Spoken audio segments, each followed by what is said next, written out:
everyone on behalf of the Lakefield Historical Society. We're going to get started in a minute. As always, I want to acknowledge our First Nations, and we respectfully acknowledge that the former village of Lakefield is located on the Treaty 20 Michi-Sagi territory and in the traditional territory of the Michi-Sagi and Chippewa nations, collectively known as the Williams Treaties First Nations, which include Curve Lake, Hiawatha, Alderville, Scugog Island, Rama, Beauseal and Georgina Island First Nations. Lakefield Historical Society respectfully acknowledges that the Williams Treaties First Nations are the stewards and caretakers of these lands and waters in perpetuity, and they continue to maintain this responsibility to ensure their health and integrity for generations to come. And it is a trust that they hold. So just a couple of things before we get started, and I know you're waiting to hear Laura, so I won't take too long on this. Next meeting is our annual meeting. All right, so I will, just like I did last year, I'll do it first, so the first 15 minutes or so we'll do the annual meeting. And then we're going to carry on with a talk about tracing your ancestors. So genealogy, using DNA, touching on some family names, and a lot of them will be included, but at least the Nichols, McElmoyles, Nelsons, Whitmores, Foster, Davis, Millage, Nesbitts, Northey, and the Jewell family, and among others. Down in the city chapels there, but I guess we must have been late comers. I'm going back to the 1800s. You're going back for 1800s. So, the other thing I'll be looking for is anyone interested in serving as a volunteer or on the board in the coming year. Now, first people, of course, before you dive down and start looking at the floor, the board members' time constraints, what everybody's interested in these days. So typically we meet about 10 times a year as a board. It's a 2 to 2.5 hour commitment. We normally meet at the Legion here. There are 6 of these meetings a year, and normally board members attend them, and as you know, we're here at 7, we're gone by 9 or 9:30. Depending on what you decide to do and how you want to expand your knowledge of history, there is, of course, other opportunities within the Historical Society. Like I do the movies, which we post on our YouTube channel. I do those myself because I like doing that. I write the articles in the paper because I like writing. But there's a lot of stuff that we haven't had time to do. We'd like to do better. And if you feel that you have something that you want to offer or you want to learn more about history, here's your chance. Just come forward. We're open. Do as much or as little as you can. And if you don't like it, you can always resign. We're not going to hound you into the ground because you're not there. All of us bring different strengths, and we recognize those strengths together are greater than our individuals' collective strengths. And so we do need you. The Historical Society has some momentum. We're going towards getting bigger, getting more involved, and getting wider in our scope. The Veterans Monument will be erected in late August of this year. And we're going to be having a ceremony to dedicate it on September the 21st, so that monument is a dedication to all Lakefield veterans. And so the list, I think at the moment was, how much? World War II. Yes, World War II veterans. You're absolutely right. How many veterans are on the list, Dan, do you know? I forgot. I only typed it 100 times. Yeah. We started with 219 and we added about 20, I think, in total from the original list. So we've added some corrections, some oversights. The women that weren't originally included, we've added. And so I think it's a better list than it was. And you'll be seeing that monument. We'll have a picture of what it's going to look like at our May meeting, so you can have an advanced look at what it's going to be like. So other than that, I just want to get back to our talk before I take up too much of your time. Laura Elliott is going to be talking about her book. And certainly, she's engaged and interested in history. She's interested in Parr Traill, primarily because she lives in her old house. And Westove still exists. It's still on the other side of the river. I remember as a boy walking there as a young child. I have a fond memory of that, because as I walked across the front yard, I stepped on a snake. And it was just, of course, a garter snake, but it did a little slithery thing and wound up around my leg. As a result of that, I've never liked snakes again. But I'm sure the snakes are gone, or if they are, they're not under your feet. So Laura is a vice principal with the 4th of Pine Ridge District School Board. and a lecturer at Trinity University in the Faculty of Education. She holds a PhD in Kinesology and Physical Education from the University of Toronto and an MA in Social Justice Education from the Ontario Institute of Studies and Education, OISE. She's a mother and an amateur enthusiastic Nordic skier. She's a self-proclaimed expert apparently on maple syrup production. Yes, and I haven't done that since I was a kid either. Took a lot of boiling. Anyway, I'd like you to welcome Laura, and let's give her a warm welcome.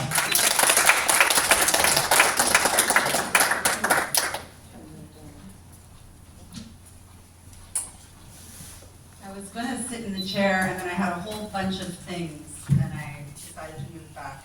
Can you hear me if I speak without the mic? No, it doesn't carry.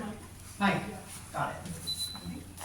Thank you so much, Michael. And just from chatting with the board, when I came in, what a accomplished, amazing group of people. So well stewarded, and it would be a wonderful group to join on if you have the time and are interested in history. So thank you for all the chats, and in good hands, this committee. So thank you for all the work you do in the community. So, and thank you for the introduction. I always get tired when I hear my introduction. I'm like, oh man, there's not a lot of time in the day, and we do a lot of things. So I'm sure many of the people in this room are the same, and here we are. So thank you for being here. I really appreciate it. I know our lives are busy, and you probably have some other events, so I do really appreciate it. I am going to speak today about someone who is important to me, and that is Parr Traill. Not everyone knows who she is, so I don't like to take that for granted, and I just want to spend a minute speaking about who she is. So Catherine was born on January 9th, 1802 in London, to Thomas and Elizabeth Strickland. So you might know the name Strickland as well. We'll talk a little bit about that later. She came here to Canada in 1832 with her husband Thomas Traill. He was a Scot and a retired officer. She came 7 years after her brother Samuel Strickland, and some of you might know who he is as well, and around the same time as her sister Susanna. So a well-accomplished family of writers, this crew of Stricklands was. Not a lot of people know this, but before Catherine immigrated to Canada, she actually was a pretty well-respected and renowned author before she got on the boat to come over. So she was publishing works on repeat, typically children's books at the beginning, and there was 22 works published. So she was quite remarkable and continued to write when she came here, and continued to write into her 90s, which is incredible. And she wrote one of my favorite books, Pearls and Pebbles, in her 90s, and just a meditation on life and aging and nature. I highly recommend reading it. She was also a self-trained and well-respected botanist. So today, I think she would lecture at the universities on botany. Back then, she wasn't. She wrote books about it and spent hours describing the flowers in her garden around my house, which you'll learn about in a few minutes, and was pressing and sending native species back to England for her family, and was really, really accomplished at that. And she died here in Lakefield in 1809, and that's not right. she was not. It was 1899 is when she died, and she was well into her 90s. I wanted to take my opportunity in this talk to talk about place. So where we live, where we spend our hours, where we interact with the people that we love. So Thomas, Catherine's father, was adamant that his children would grow up in the English countryside. So he would eventually settle at Raydon Hall, his sketch over here on the right, on the Suffolk coast, a seaside town with all the wonders of the world for the girls to explore, undoubtedly fueling their love for writing and for nature. And we know that place and people are important factors that shape our upbringing. So as a sociologist, I've always been intrigued by this nature versus nurture argument, conversation that we have, right? What is it that leaves imprints on us as human beings that make us who we are today, that make you decide to come to a talk like this, right? And I think place has a lot to do with that. So as I'm talking about Catherine, I would invite you to think about where you grew up. Maybe it was Lakefield, maybe it was Scarborough, maybe it was, I've heard people from I've heard about Texas today, I've heard about 20 years in England. So everyone in this room comes from very different spots. So think about those places that you grew up and what it is about that spot, that creek, that suburb that makes you who you are today. And you can maybe meditate on that as we're talking and have a conversation with someone when you're going home about it. Certainly, I remember my upbringing in Keene, Ontario, just across the highway, and the streams that I played in and the hills that I rolled down. And I'm sure that growing up at Raden Hall shaped part of Catherine's success here and part of her love for the outdoors. They moved to Raden Hall on Christmas Eve. It was a cold Christmas Eve, and she was in a carriage, and she remembers it well. She was 7 years old. She was wrapped in blankets. She remembers sitting at her siblings' feet on hay, and she describes it vividly. And she did so when she was older. She wrote about this memory of moving to Raden Hall. And the girls and their brothers loved living here. They wrote stories. They performed plays by the fire. They'd sit in the fields. They'd wander the shores, and their father would have them build their own toys. He was one to, I think he'd be a Montessori teacher if he lived today. They built wooden toys, and anything they wanted, they had to make themselves, and he would say, figure it out, which is very cool. So Catherine lived a lot of life that I'm skipping over just in the interest of time before she moved into Westove, where we live now. But she moved into, and this is her, the granddaughter on the porch in the 1860s outside of Westove here in Lakefield. She moved to Westove, so we're continuing our theme of place and through Catherine's life, right? And she moved here after the death of her husband, and we'll talk more about him later. And she lived there with her daughter, Katie. So the Katies lived in Westove for several decades, and kids in and out. Catherine loved children, and it was women, and she loved her time at Westove, and I can feel that in the house. Someone always inevitably asks the question is, do you have a ghost? Is Catherine in your house? And I always say, if there is, then there's this really calm, welcoming, loving presence in the house, and you know that she loved her years that she lived in the home. So my children feel really welcome there, and that's always been my answer to the story about the ghost, if you were wondering.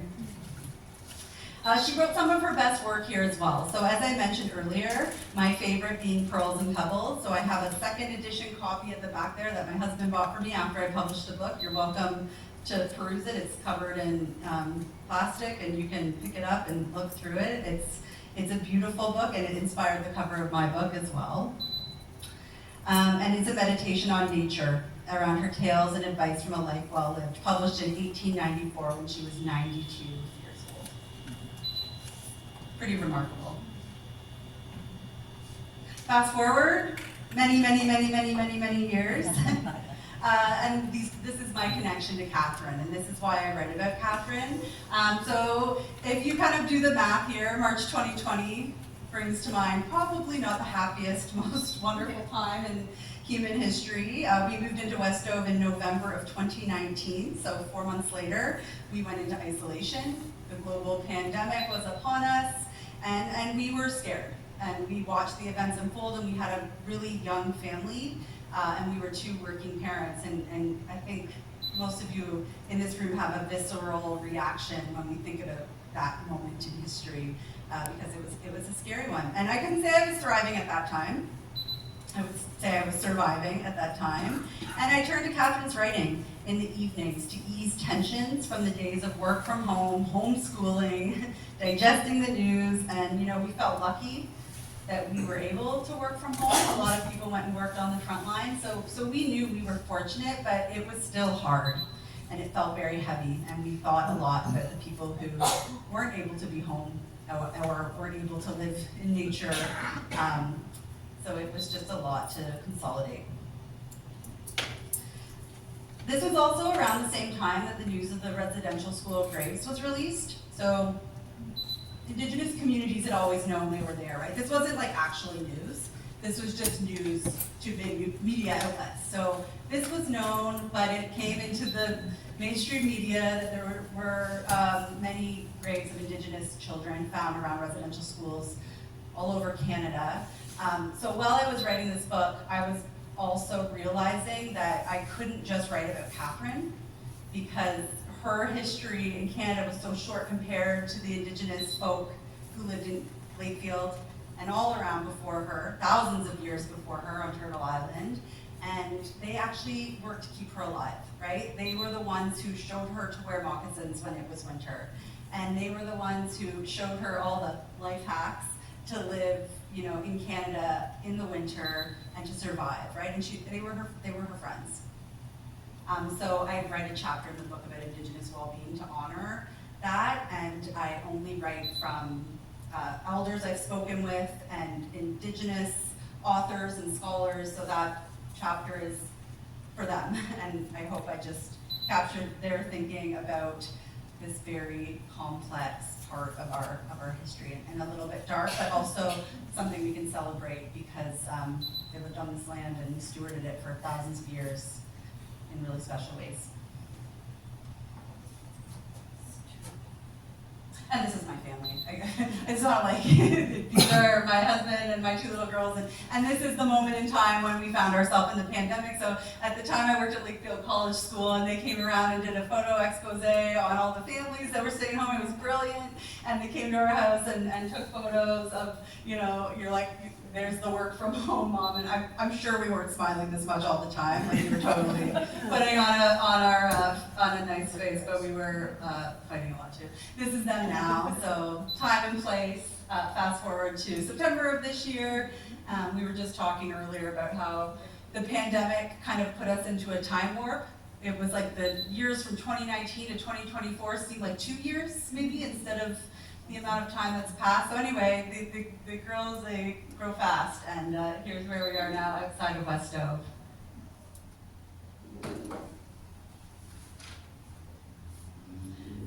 So this is what the bulk of the book is about. So I wanted to I was inspired by Parr Traill during the pandemic. I needed to stop watching Netflix. I think it was like Tiger King with like the Netflix special, and it was like, oh my gosh, and everyone was baking bread, and I needed something else. And what I needed was this. I started reading all of Catherine's work, and I was mesmerized by her, and I connected with her on a lot of different levels. And as a researcher and a practitioner, as a guidance counselor and a lecturer and a vice principal who just thinks about how people think and behave all the time, I devoured her work through the lens of well-being. So I think about how to keep our young people well every day, right? I'm trying my best every day, and I think there's so many lessons we can learn from Catherine about how to thrive in today's society, even though she lived in a very different time. I think these lessons are timeless, and we can learn from them today. So the book really is an opportunity to take this really big, wonderful, just grandiose, like, presence from the 1800s and apply her life to today, and to get her story back out there, because it's been a while since someone's written about Catherine Parr Traill. Michael Peterman does in the Peterborough Examiner often, but there hasn't been a book come out about her. So I think she embodies these practices that we know today and that are backed by research. I do unpack a lot of well-being research in the book. I hope in a way that is digestible for you, that help us thrive through the toughest of times. And I think the pandemic was one of those times, and I'm sure everyone in this room has been through times where they haven't felt like they're thriving, they're just surviving. And so this is an opportunity to think about those times and think about the tools that you can use to get through it. So the first thing that I think Catherine was very, very wonderful at embodying was gratitude. So I don't think she was a born optimist. I think it was learned. So I go back to like this nature versus nurture. I think she took care of her father growing up her whole life. He had gout, which back then was not as treatable perhaps as it is now. So he was always in pain, and he died young, and she was his favorite child. So he loved the outdoors, and she loved the outdoors, and she was always mucked up in dirt. Her mother would be like, oh, and she was with him. And he gave her a copy of his favorite fishing book when he passed away, and that's what they were always doing together. Fishing, walking by the ocean. She made him happy when he was feeling unwell with a chronic disease. And she had to be the optimist, right? Like, she's the one that kept her father feeling happy when he was feeling down. And then that kind of scaffolded over to her husband when they moved to Canada, because he was also unwell. I think he suffered from depression before we knew what that word was. And she always had to kind of be that bright light in their lives. And I think she worked at it. There's many passages where she talks about not thinking that moving to Canada was going to quite work out, writing home to her mom and her sister saying, I don't know that either of us are cut out for this, and let's see what happens, but I have doubt. So all of this to say, I am not a person to speak about gratitude through this lens of toxic positivity, that like we must be always grateful for everything we have all the time. I think it's exhausting to think about gratitude that way. I think it's better to think about gratitude as a tool we can use, but certainly not something that we're always going to have. So I am more like her sister Susanna, who is a born pessimist. If you've read Roughing It in the Bush, she's awesome. I love her.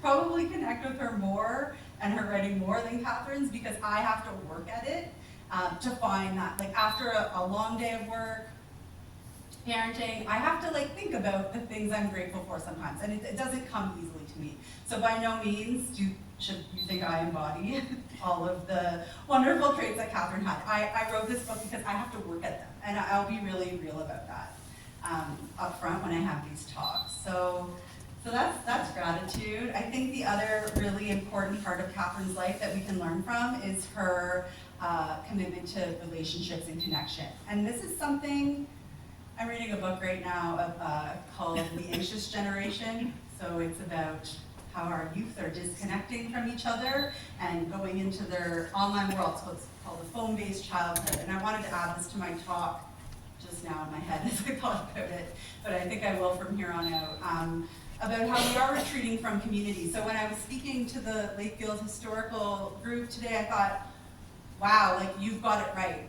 You know, like, connection to your community and the work that you're doing is so important, and the research on well-being tells us that. And especially as our young people, so not just our young people, our Gen Zs, who are now like almost 30, right, and still had a phone-based childhood, as they're going into their they're adults now, we're having trouble getting them to connect. And Catherine teaches us that lesson, and as an educator, that is important to me. Community for our young people, for us, for our retired folk who need to be well, you need to go out of the house and to connect with your community. And Catherine was notoriously good for that. Her relationship with her sister best exemplifies that. So her and Susanna, as you see them weave in and out of each other's lives, during their time here in Canada, they were happiest when they were together. So there was a spell where they lived here in Lakefield together. So Lakefield College, they were kind of on either side of it, and there was like a well-worn path that they would walk and their children would walk. And it's when Susanna wrote her most optimistic work, when she had her Katie, because Katie brought her up when she was feeling down, because it was connection and it was family. And when they separated, Susanna eventually moved to Belleville. That was hard. And you would live so far away from your neighbors that having your sister close by, that connection would be invaluable for these women. So we can learn a lot from Susanna and Catherine's relationship, and I certainly unpack that a lot in the book. So, you know, Catherine, they loved their time together, and they were best friends from a really young age. So Susanna was always like that fiery energy that would get down really quick, and Katie was like stalwart presence and would pull her up. So we can learn a lot from their relationship. Purpose is another one that this is how Catherine thrived in Canada, and I think it's where her husband struggled, right? Because her purpose was her children, her church, her writing, and nature, which is kind of the things you could do here as a pioneer then, right? You could pick up your quill and you could write, you could go out and observe flowers and record as a botanist. You could be with your sister or your community. But Thomas was like an Oxford man, right? And he wanted to be in literary societies, and he wanted to have intellectual conversations by the fire, but instead he was out trying to dig out the wretched stumps as they tried to cultivate land, and it was hard work, and he was depressed. So the difference between those two, when it came to purpose, tells us a really important story about how we ourselves need to have some purpose in our lives, right? For me right now, I have, my work and my children, but as you go through your life cycle, purpose changes. And purpose is different when we're young, compared to when we're midlife, compared to as we go into the later parts of our life, but we have to have one. It helps us be well, and we learn that from her. And then lastly, connection to land and the natural world. So I think that Catherine would be a climate activist today. I almost know it. She was already talking about it. So when they cleared the dam going over the bridge, she was like not into it, right? Like she was writing about how they were clearing all these trees, and she was noticing the desecration of forests in 1897. Long time ago. Like this has been happening for quite some time, right? So she started having those conversations long time ago, and I think if she saw what was happening today, right, she would have something to say about it. So, and I think it's what drew her to the Mississauga women in the area. So I think she really respected their connection to land and water and sky. And this is something where I think they intertwined in their interests. And there was one, she wrote once about going to the wigwam to see a family in the evening, and one of her children rowed on the other canoe with a Mississauga mother and her child, and she didn't even know where they were, and it was night. So the trust, right, that she had for them navigating dark water to another part of the land, she knew. She knew what they knew, and she had deep respect. And it's the back of my book. That's Mississauga artist Curran Smoke did the back cover, and she was capturing that trip to the wigwam that night, and it's really cute. Curran's amazing. She does. She's putting up her murals everywhere. They're at the Y in Peterborough. She just did an amazing mural in Campbellford District High School. She's all over the place. She's a rock star, and yeah, I'm really lucky that she did the cover work for this book. So on that note, my chapter on Indigenous perspectives on well-being. So I chose to explore the medicine wheel because I think it encapsulates the teachings, Indigenous ways of knowing that Catherine leaned on and when she first came here and leaned on for the rest of her life, and that we need to be looking at more today as climate change takes hold, and we need to make some decisions about how we live on the earth. There's been a group doing it for thousands of years without having much of an impact on the planet, right? So, and the medicine wheel, you can use this for balance of any kind.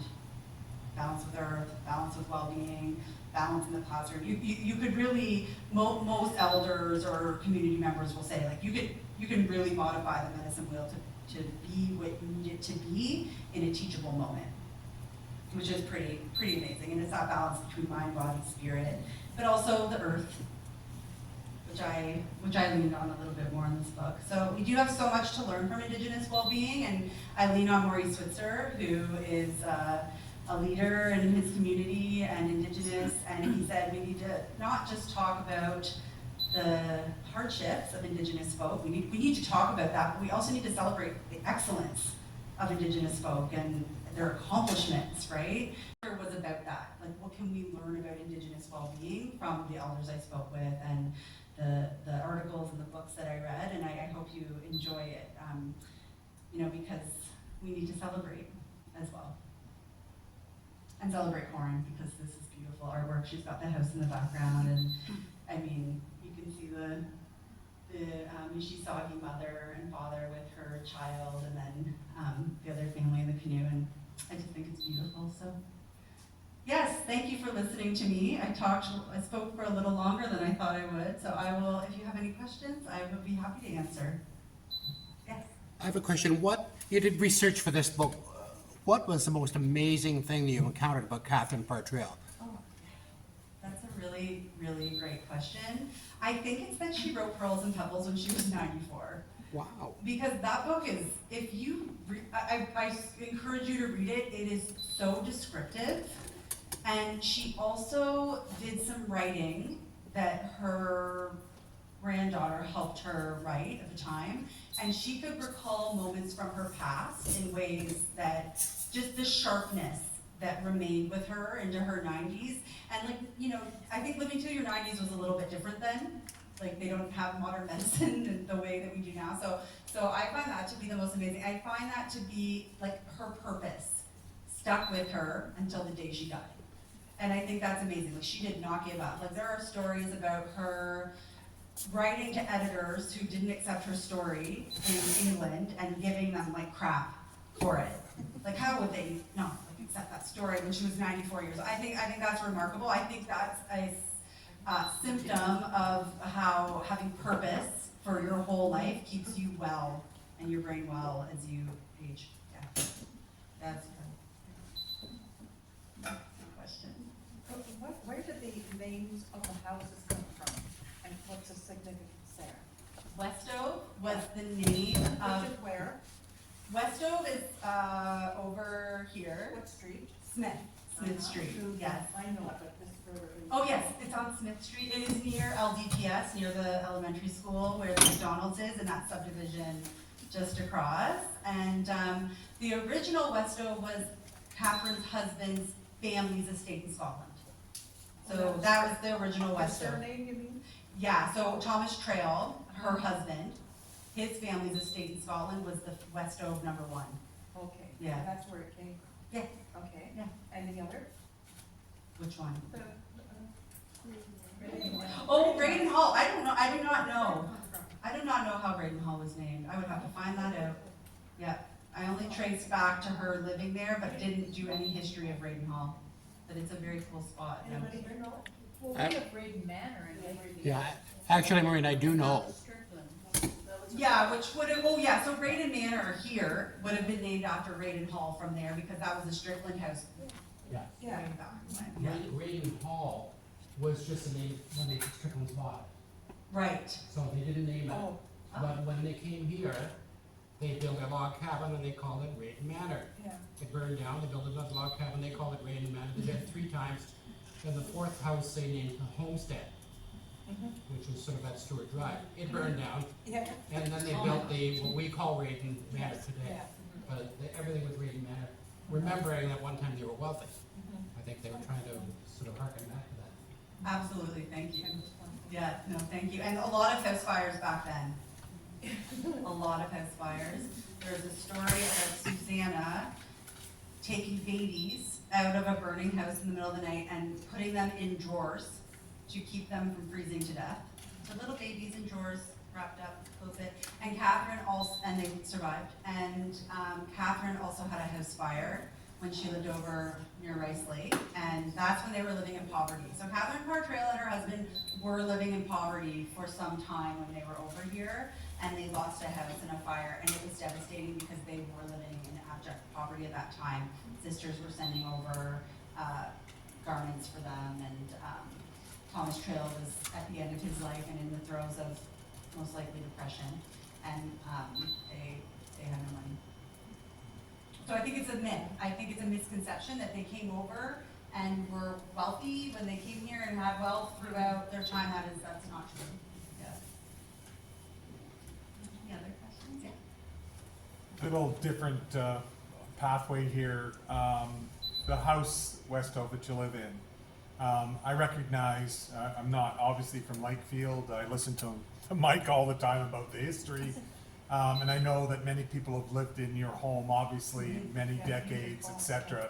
I'm just wondering, in living in that house, have you come up with any surprises, like in the sense of finding something, connection back to the past, as you have experienced that incredible opportunity to live in a home with such, history and DNA in the community? Yeah, that's a great question, and I do feel really fortunate to live in that house. We steward it with all our hearts, and so did the people that came before us, and we're a small puzzle piece in the larger puzzle of Westove, we know that. I think I'll say two things. One is that we've made connections and community with the folks who've lived here before us, right? So Judge Ted Collins and Myra Collins have come over for dinner, and she showed me around her house. I know she didn't mean it like that. I felt like I was like, Myra was showing me her house because they lived there for 40 some odd years. And she showed me just where that little notch was taken out because the door didn't close quite right, and showed me all these little tidbits about the house, and it was remarkable, and I write about them in the book, and I thank them because they stewarded that house for like half a century, right, and raised their 3 children there, and were remarkable people. So yeah, it's connected me to the community in really special ways. And then the second thing I'll say is we just got our kids a little National Geographic metal detector recently, and they're finding some cool stuff because before the Collins there was say that again. Yes, so the Collins lived there, right? And before that was yes, the Grants. So but the Collinses lived there for quite some time, or the Grants lived there and had a horse stable. Yes. So the Grants had a horse stable, so we are finding with the metal detector big pegs, and we found some the nails you hammer into the horse hoof and the horseshoe down where Bill Grant would have had his stable. Now, would you have been around for the stable, Judy? Yeah. Or not Judy? Yes. Sorry. That's okay. Your name wrong. She probably went riding there. Yeah. Yeah. Did you? Mr. Grant was there all the time I was growing up, and the story we told that he kept the horses in his barn. And Dr. Gassel, who you would know as the Heffernan House. Yes. Was quite a friendly between the horses whose horse made the most noise in the morning and was not ever. And that barn was always there. It was there for a long time after Ted and Myra was there.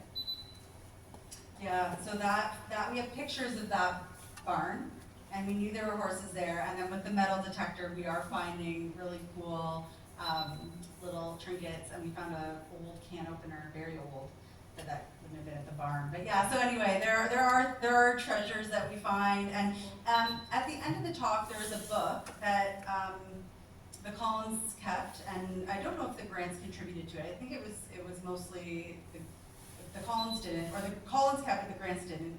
And there's deeds in there, and there's old wallpaper samplings so every time there was a shipment that came in from England, they would put on a new slab of wallpaper. So there's layers and layers and layers of wallpaper, and I have some of it. I've taken some out and framed it and given one to Michael Peterman, because he's just worthy. And then I framed some in my house as well. So you're welcome to take a look through it. It's pretty remarkable, and there's lots of little tidbits. So again, the connection to community, and yeah. And a lot of people don't realize that you live in Westove, and Catherine Parr Traill's relatives own what is called the Den, which is where Jackie lives. Oh, okay. On the corner. Yeah. And always get this confused, so I don't want to be quoted, but I believe that Susanna Moody's daughter owned the Den. I've heard the same thing. Yeah. So I think we can join in numbers. And check in some of our books. It's just at my age, I don't retain it as well as I should, but there's quite the history too. Well, I'm coming over for tea, so I'll look into it and report back. You have some things to show me that we were talking about earlier. But yes, I've heard that as well. And that house is, we know for sure connected to, Ed and Jackie's is connected to our house as well, and is a historical site and has heritage status. Well, I was just wondering about her descendants, what we know about Catherine's, like, there was a picture of her daughter and. Yeah, we have, I have relatives of hers reach out still. So a friend who teaches at Branksome Hall in Toronto, teaches one of her great grandchildren. Wow. Who is like 18, and she's reached out. And we have Eisnell is the last name, Eisnell, and we only know who Mrs. Eisnell is because we have a painting of a floral in our house, and on the back says, painting done of a flower pressed by my great aunt, Catherine. So little bits come through. Now I know there was a connection to Lakefield and to Wadsworth House as well at one point. That was Annie Atwood? Annie Atwood, but there's some relations there. There's Yeah, some so- relations there. Yeah, so Annie Atwood, I think she might have been Suzanne. Like, she might have been Catherine's niece. I believe that's right. And they were quite close. Yes. So there's all these like interconnecting networks. Yeah. And the Grants, they left Westove because of the blue building. And it's ugly, I don't care. Yeah, exactly. When it was being built, Mr. Grant took up a petition in the neighborhood. He wanted, you will understand, some will, some won't. He understood progress, and this was going to happen. But what he wanted to do was take the blue building at Trent Canal and flip it, take it up and tuck it, not to interfere with the little red brick house, but he wanted it up there. The parking lot would have stayed the same, because as we know, the front of Westove actually faced the canal. That's right, yeah. And a lot of yeah, people don't understand that. But the canal was, in the days they were here, it was like, well, we look at 401. That was, the waterway was their highway. Yeah. And Mr. Grant was very upset to think that Trent Severn didn't look at the heritage of that. Mr. Grant eventually went to the home, down on, I call it 134, I'm not sure what it is. Yeah, yeah. Yeah, and he went there, but he took up petitions, just wanting them to relocate the building, not to interfere with the little red brick house, but to keep it away from the Captain Parr Traill, away from Westove. It's And it was a shame it didn't happen. Yeah, it's still there, and I do consider that to be the front of the house, is facing the river, and, we do look at that blue building, but we can still see the boats go, we see a sliver of the boats go by, we still run down and jump in the canal you see us walking down to that canal. Was there, yeah? We are the ones walking down and swimming in the canal, yeah, every day, yeah, it's nice. Such a good discussion, any more, I'll do a reading from the book, but I'll keep answering questions as well, yeah. So did your interest in Catherine predate moving into the place, or? A little bit. Okay. I would say it would amplify times 100 when I moved into the house. I loved the house. So the house was one that a friend owned at the time, and I'd been there for like a party or something, and her name was Chas Petritis, and she owned it with her husband, and I remember going there for a party, and I was, oh, this house is beautiful, and I read the sign, and this was like a couple years before we moved in, and then I started reading more about Catherine Parr Traill. I was like, oh my gosh, I would love to live in that house, it's never gonna happen. And then she called me one day and said, we need to move, we are expanding our home business, our home catering company, and we cannot do it from this house. I know you love it, do you want to buy it from me? And I, yes, we do. So she sold it privately to us. Yeah. And is it designated, like as a? It's not. It's, Not oh, heritage. It's not. We have not had it designated, but are sticking very, very true to the original features as much we can. We're doing a little work on it right now, and you'll see that happen, but we're painting the whole inside of it. Well, you steward an old house, it comes with a lot of work, but we love it. Maintenance, yeah, we love it though. Who would you say the artist was that did that? Karen Smoke. Karen. Corinne. Karen, like Corinne. K-O-R-E-N, Karen. And Yeah. where is she? She lives near Alderville. Oh. Yeah, and she is but she's a local artist. Yeah, And she makes like beautiful beaded earrings. She's a tattoo artist, so she has a tattoo parlor in Alderville. She's very cool. And she works for the school board, the Kawartha Pine Ridge District School Board, doing a lot of work in their schools, a lot of artwork and a lot of work with the little ones to create their own medicine wheels and Indigenous art. She's pretty special, yeah. So I was really, really lucky to commission her to do this cover, yeah.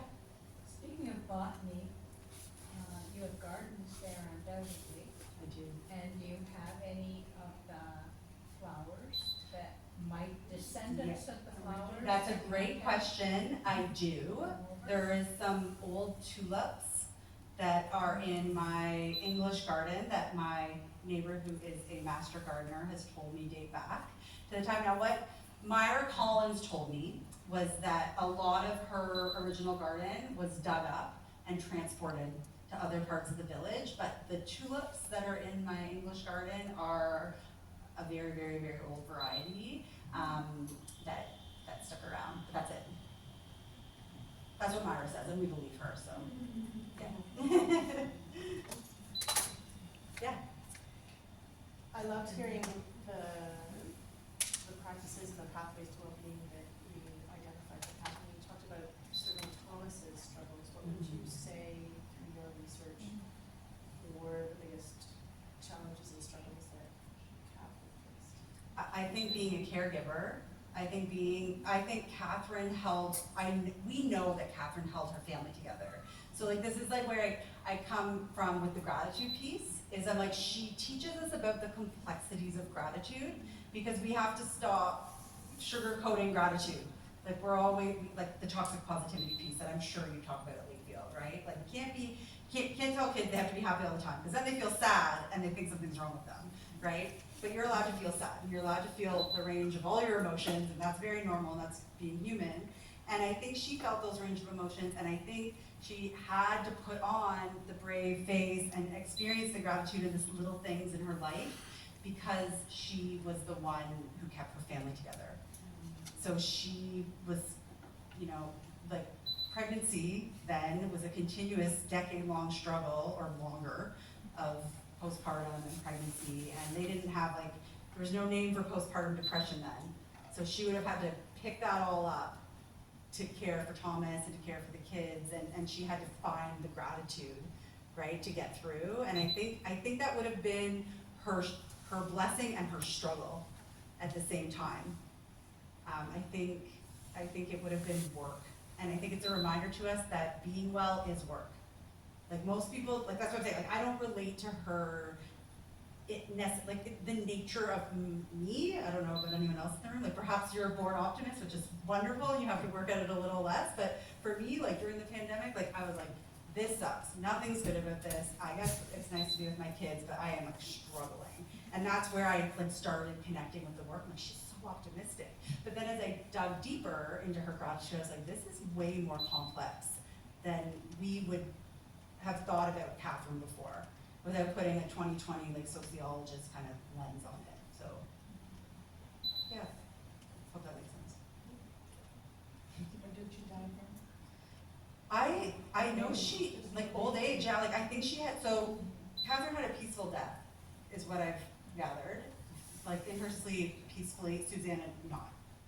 So Susanna was in Toronto, I think, at the time, it is her daughter's, and she died in a kind of like a fit of rage, and it wasn't nice, and Catherine died peacefully in her sleep. I don't know if that means anything.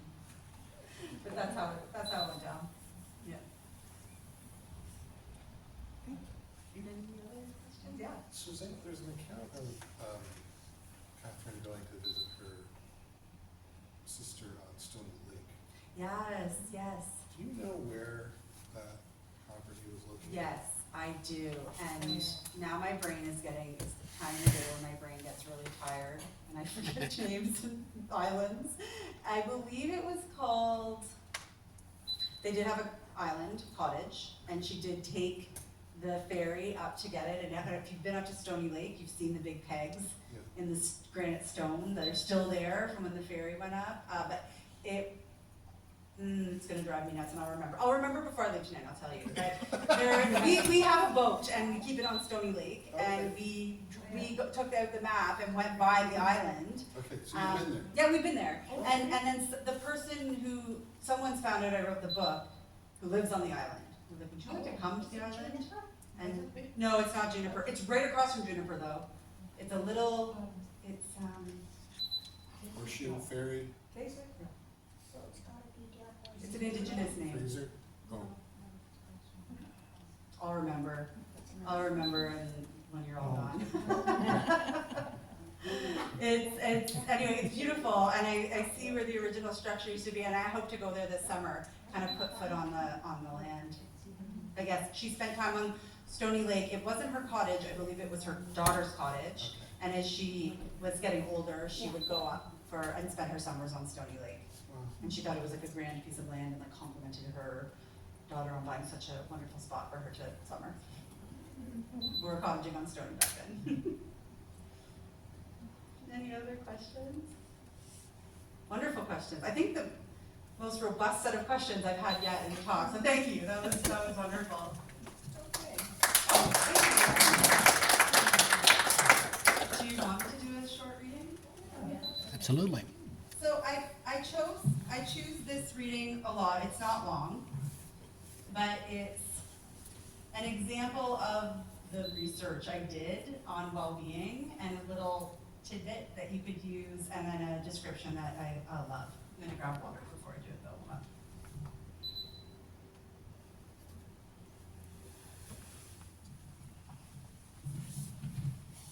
It's called Destitution, Survival, and Soft Fascination in the Backwoods. Catherine, get ready. Catherine must have been overwhelmed by the burden placed upon her in midlife as Thomas battled intense bouts of depression. Her observations of nature would have provided great reprieve from the stressors of the day. There was certainly always something to keep a pioneer woman busy, and it was often an arduous and all-consuming task. Catherine's daily routine would have taken up a great deal of her bandwidth in her busy mind. Simply keeping her family alive in bed was a full-time undertaking. Most of Catherine's day would be focused around finding and preparing food for her 6 children while Thomas and the boys were out working the fields. A read of her book, The Female Immigrant's Guide, is enough to realize that the dizzying array of tasks required of a woman living in 1800s Canada. And this was only a book of recipes and tips for preparing food. Indeed, food would have taken up the majority of Catherine's day. It's interesting to consider that when Catherine had the time, she focused her attention on what psychologists call soft fascination activities. Soft fascination is what we experience when our attention is held by a less active or stimulating activity. An activity like gardening, for example, takes up only a small slice of bandwidth in our brains, unlike a heart fascination activity such as getting lost in a book or in your work. While there are a lot of benefits derived from getting lost in the joyful activity or a happy distraction, soft fascination takes these benefits to the next level. Participating in a soft fascination activity creates space for the mind to wander and for reflection that isn't available when we are engaging our happy distraction activities. It's a closing of the tabs in our mental browser to make space for new thoughts and ideas. While I find writing this book a joyful experience, it doesn't necessarily free up space in my brain for my mind to wander as it does while I garden or run. As a tangible example, participating in these soft fascination activities often give us those bursts of creativity or moments of clarity about something you want to write about.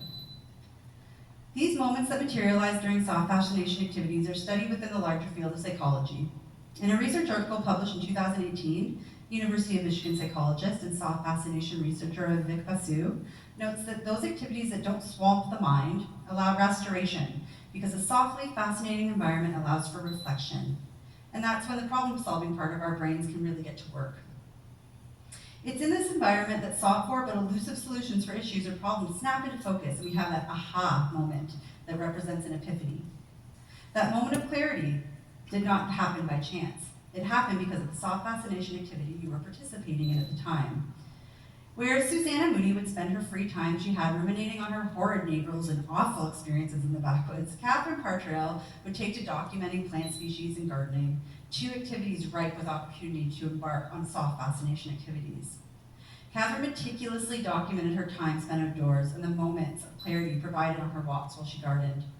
Her purpose clicked into focus in her new surrounding, and she realized she was where she was meant to be, that Canada was now her home. She wrote recently after arriving in Canada, "A holy and tranquil peace came down upon me, soothing and softening my spirits into a calmness that seems unruffled as was the bosom of water that lay stretched out before my feet." So beautiful.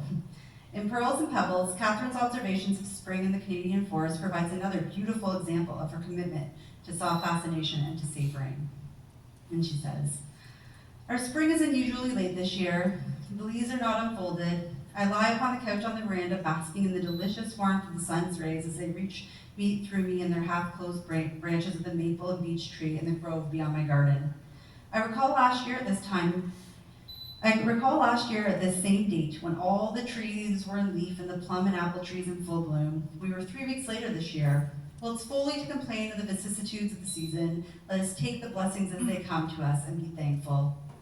The leaves and the buds are in blossom and before us. It's a pleasure to lie here and watch the birds as they flit to and fro, so gaily among the trees and garden shrubs, caroling and twittering in the unalloyed gladness of their nature, quite heedless of my presence." The writing of this book took me through 4 seasons at Westove. I sat in the same chair whenever I wrote. A creature of habit, I watched out the same window of the changing seasons. I cannot say at any other time in my life I have checked in with each passing season, but I did this year. I credit Catherine with this year-long experiment in actively slowing down, watching the snow melt to brown, to the explosive color of spring and the strong smell of mud and new life. The lazy swaying breezes of a lush summer and the burst of colors exploding from the ancient maples in the autumn. The settling of the landscape into a sleepy and peaceful winter. Watching my children change and develop over a full year, and actively paying attention to their changing features, their new skills, and how, like the Canadian landscape, their seasons change so quickly. I use time in my garden and while moving my body to pay attention to the effects of soft fascination and the benefits such activities offer to my life and ultimately to my family. Small shifts create such lasting impact. Thank you.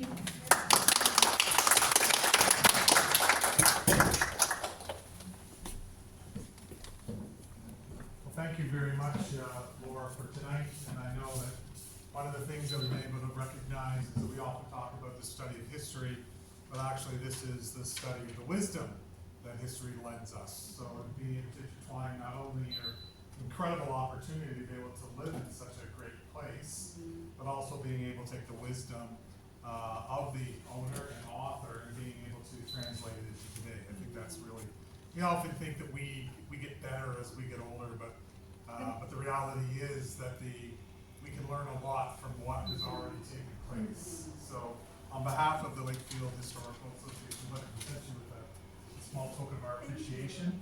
And as Laura has mentioned, she does have some very interesting artifacts on that table, some interesting books, plus also she does have copies of her book for sale as well. And she has such trust in us. You can take the book and just have to e-transfer the money, so you don't even need cash, which is absolutely terrific. So again, thank you so much for coming.